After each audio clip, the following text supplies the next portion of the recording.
Utilisation du mode multi-outils. Donc pour ce faire, rendez-vous directement sur Audacity.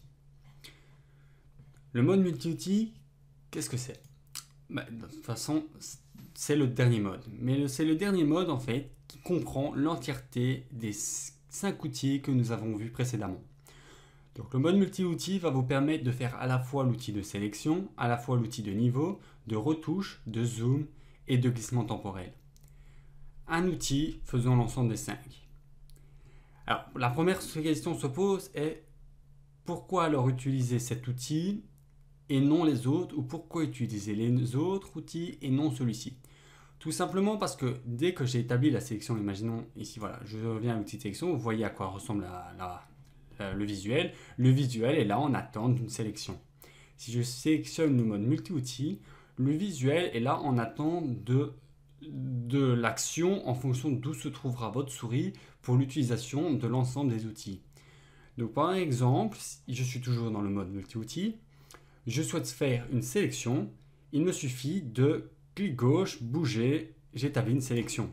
Donc il établit en soi aussi une sélection. Toujours avec le mode multi-outil, si je veux faire l'outil de niveau, il me suffit de me placer sur les barres, comme nous avons appelé précédemment, vous verrez que le curseur se modifie.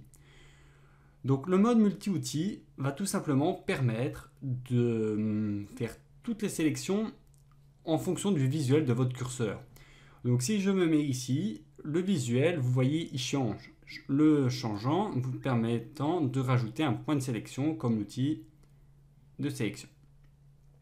Ce point d'ancrage, donc on a appris, vous pouvez l'enlever. Bon, imaginons ici, je remets un point d'ancrage, voilà, ici. Ce qu'il y a d'autre, imaginons, on a l'outil de dessin. Cet outil de retouche, donc, il suffit par exemple de zoomer.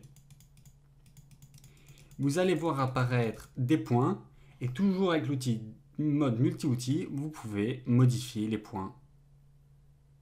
Voilà, on vient d'affaire à un problème, c'est que j'avais réduit le volume.